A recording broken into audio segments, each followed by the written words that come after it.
Mardi Gras is next week, and I've had a lot of people ask for a Mardi Gras themed painting, so here's an easy one for you. I'm taking some purple and black and doing some swooping strokes up and down on my 11 by 14 stretch canvas. I'm also going to add some white and purple afterwards for some highlights. Just gives you a fun background because I want to paint one of those fun looking masks that people wear during Mardi Gras. I'm going to do two almond shapes for eyes down in the bottom right-hand side, and then do an outline, filling it in with white around them. There's so many different shapes and styles of these masks. Pick the one you want and make sure it's white because we're going to prime it to do a bright color. I'm going to use yellow. I'm going to use bright yellow on the outside edges of my mask and a golden yellow towards the centers where the eyes are. This is going to give it a little bit more of a 3D effect.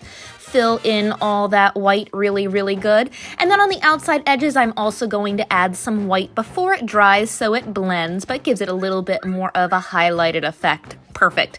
Now you can make this as fun as you want. I'm actually going to use the back end of my brush. That's right, I'm using it upside down, but this is going to allow me to dot in different dots of color.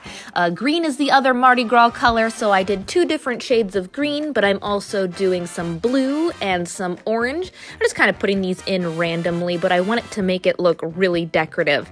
I'm doing some orange, some red, and don't forget to do some around the eyes too. It's up to you how much detail you do, but using the back end really does help get those perfect little dots.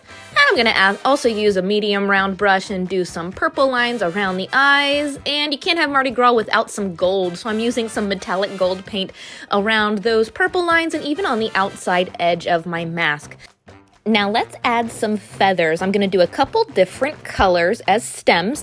And then if you remember the peacock painting we did a couple weeks ago, I'm just taking my brush and pulling lines out on both sides of that stem.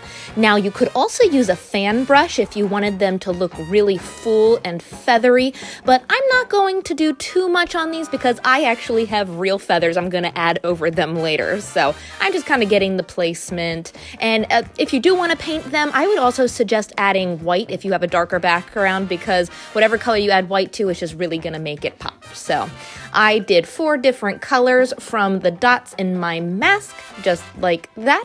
And then while we wait for those to dry, I'm going to add 2 white lines for the strings to hold on the mask. And there we go. I'm also going to use a small pouncer. I'm going to add some metallic gold dots. I'm doing kind of a pattern. They could be the coins or they could represent a necklace, just something super festive for Mardi Gras. And I actually have these craft feathers here that I thought would be perfect for a mask painting. I always love using some multi-mediums in my paintings. I have some hot glue and I'm just carefully adding some colors of feathers over top the ones I painted. So it's up to you how much detail you do to this one.